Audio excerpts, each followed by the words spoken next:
Rio de Janeiro, 1909. Um confronto nunca antes visto aconteceu ali no Concerto Avenida, que fica na Avenida Central do Rio naquela época.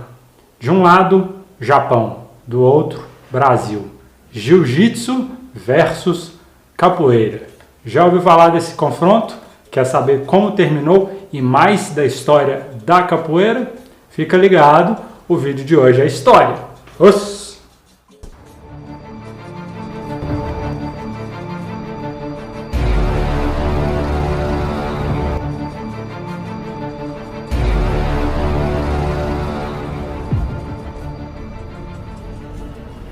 Sada Miyako é o nome desse japonês mestre de jiu-jitsu. E como que ele foi parar no Brasil? O navio Benjamin Constant, da Marinha Brasileira, o resgatou em um atol lá no Pacífico Sul. E durante a viagem ele afirmou ser mestre de jiu-jitsu e foi contratado pela Marinha para ensinar essa arte para os marinheiros lá. Uma vez no Brasil, nessa Avenida Central, nesse prédio, ele aceitou o desafio para provar a eficiência de sua arte. E o desafiante, Francisco Ciríaco, que trabalhava como estivador na Praça Mauá e era capoeirista. Como se desenrolou esse combate do século aí? Uma vez iniciado o combate, o Sada Miyako foi fazer o cumprimento tradicional japonês e o que acontece? Francisco Ciríaco já lança logo um chute na cara dele e termina a luta por aí. Um confronto que foi além das técnicas marciais e foi mais um choque de cultura que tudo, né, galera? Não muito climático, né? Realmente não uma história tão fantástica assim, mas um ponto interessante quando a gente analisa a história das artes marciais. Nem tudo é o que parece, nem tudo se desenrola da forma como muitas vezes nos é contado. E a capoeira não é diferente disso. Então hoje a gente vai entender um pouquinho da história da capoeira e um pouquinho do que é uma tradição inventada.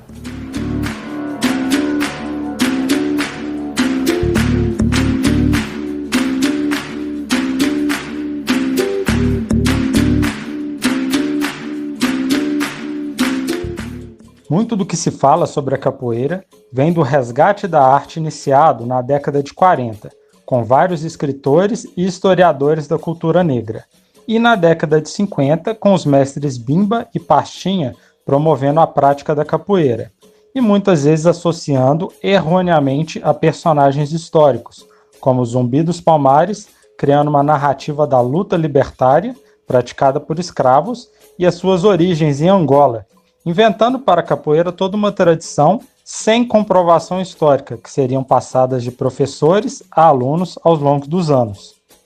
Quando analisamos a história e tradições de estilos de artes marciais, é importante saber diferenciar os mitos da realidade, o que é fato daquilo que é chamado tradição inventada, onde os mitos, personagens e fatos históricos são associados à arte marcial, criando uma história que muitas vezes passa longe da verdade, mas que, ao ser repetida e repassada diversas vezes ao longo das gerações, acaba tomando o espaço da verdade. A história e tradição real da capoeira são muito mais profundas e conturbadas, indo da capangagem, da polícia secreta, revoltas populares e heróis de guerra. O primeiro registro histórico da capoeira está presente no livro de Joaquim Manuel de Macedo, Memórias da Rua do Ouvidor, publicado em 1878. Nele são narrados fatos ocorridos em 1776, sobre o capanga do Marquês de Lavradio, João Moreira, que era um capoeirista, conhecido pela sua força e capacidade de derrotar vários homens em combate.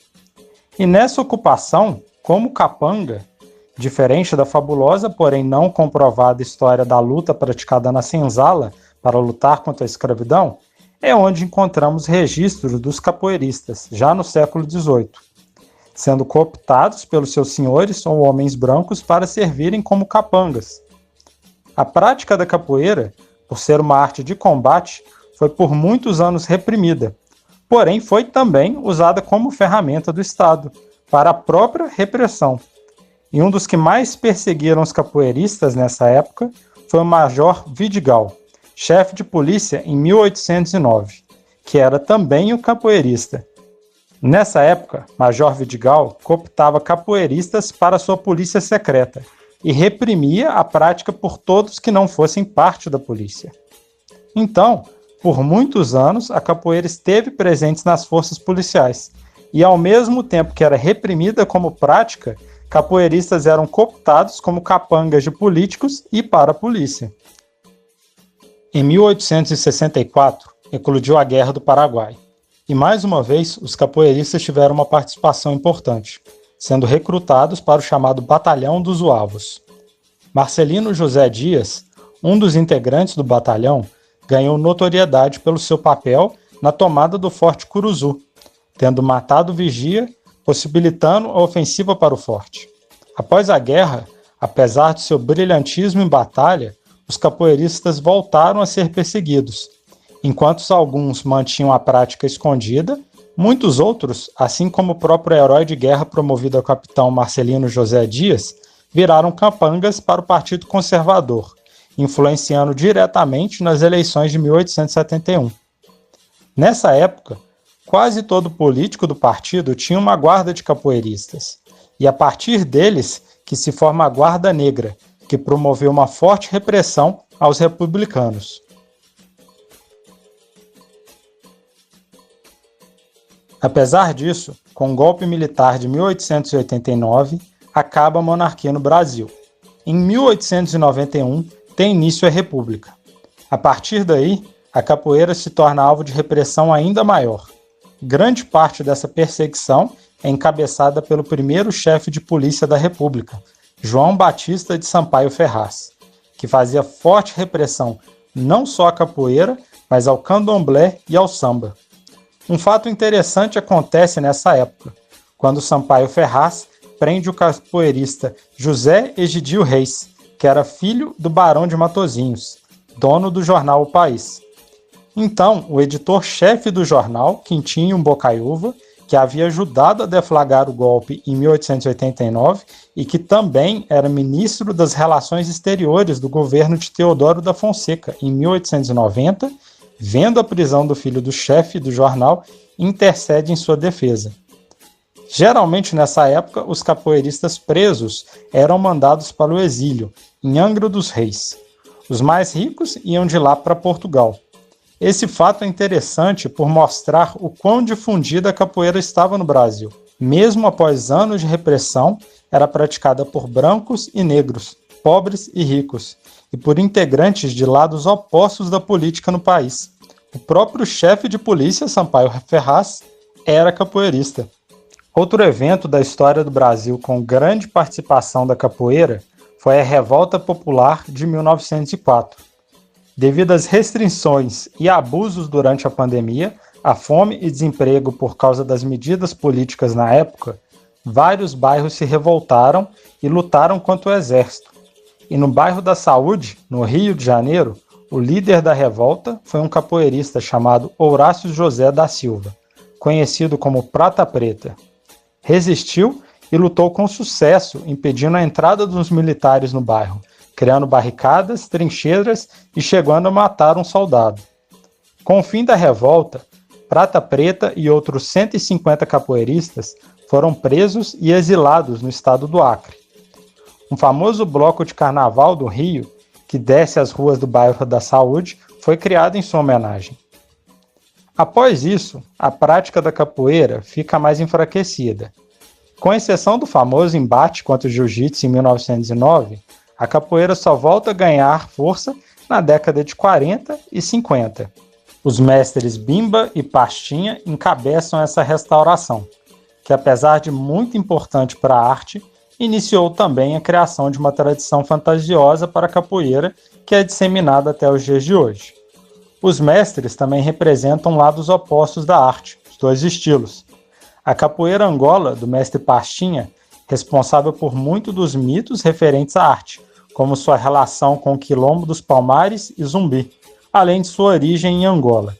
E a capoeira regional, do mestre Bimba, que montou uma didática para o ensino e promoveu uma prática mais esportiva da capoeira, tornando a arte mais popular e acessível para toda a população. A capoeira é hoje praticada em diversos países. Muitos ainda se confundem, não sabendo identificar ao certo o que é a capoeira. Uma arte marcial? Uma dança? Uma luta disfarçada com movimentos de dança? É fato que diversas artes marciais trabalham a música e outros rituais em seu treino.